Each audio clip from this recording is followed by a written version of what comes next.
Hi all, welcome to football arena. ബ്രസീലിന്റെ പുതിയ പരിശീലകനായിക്കൊണ്ട് Carlo Ancelotti എത്തിയിട്ടുണ്ട്. മാത്രമല്ല അദ്ദേഹം സ്ക്വാഡ് പ്രഖ്യാപിക്കുകയും ചെയ്തിട്ടുണ്ട്. ഇനിയിപ്പോൾ ഈ വർഷം 4 വേൾഡ് കപ്പ് യോഗ്യതാ മത്സരങ്ങളാണ് ബ്രസീലിനെ കാത്തിരിക്കുന്നത്. ജൂൺ മാസത്തിൽ 2 മത്സരങ്ങൾ, ഇക്വഡോറും പരാഗ്വേയുമാണ് ബ്രസീലിന്റെ എതിരാളികൾ. പിന്നീട് സെപ്റ്റംബർ മാസത്തിൽ 2 മത്സരങ്ങൾ ബ്രസീൽ കളിക്കുന്നു. എതിരാളികൾ ചിലിയും അതുപോലെ തന്നെ ബൊളീവിയയുമാണ്. ഇതോടുകൂടി ഈ വർഷത്തെ വേൾഡ് കപ്പ് യോഗ്യതാ മത്സരങ്ങൾ അവസാനിക്കുകയാണ്.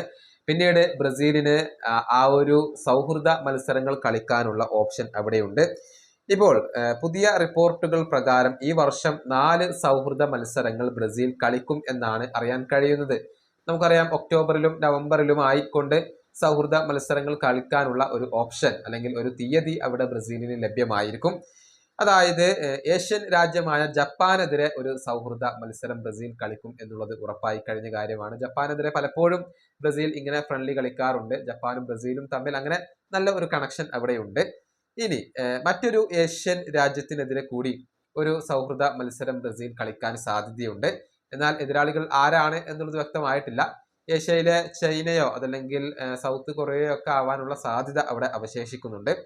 ഇനി റയലിനെതിരെ ഒരു സൗഹൃദ മത്സരം ബ്രസീൽ കളിക്കും എന്നുള്ളത് മാധ്യമങ്ങൾ കണ്ടെത്തിയതാണ്. അത് അധികം വൈകാതെ തന്നെ ഉണ്ടാകും എന്നാണ് പ്രതീക്ഷിക്കപ്പെടുന്നത്.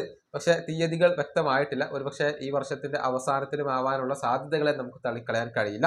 അതിനുശേഷം ഒരു യൂറോപ്യൻ ടീമിനെതിരെ കൂടി ബ്രസീൽ സൗഹൃദ മത്സരം കളിക്കാൻ ഇപ്പോൾ ആലോചിക്കുന്നുണ്ട്, ആഗ്രഹിക്കുന്നുണ്ട്.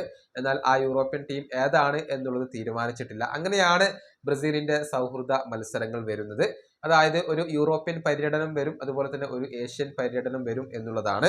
ഇനി കാർലോ ആഞ്ചലോട്ടിയെ സംബന്ധിച്ചിടത്തോളം വേൾഡ് കപ്പിന് തയ്യാറെടുക്കാനുള്ള സമയമാണ് ഇത്. അതുകൊണ്ട് തന്നെ കരുത്തർക്കെതിരെ സൗഹൃദ മത്സരങ്ങൾ കളിക്കുക എന്നുള്ളത് തന്നെയാകും കാർലോ ആഞ്ചലോട്ടിയുടെ ഒരു ഉദ്ദേശം.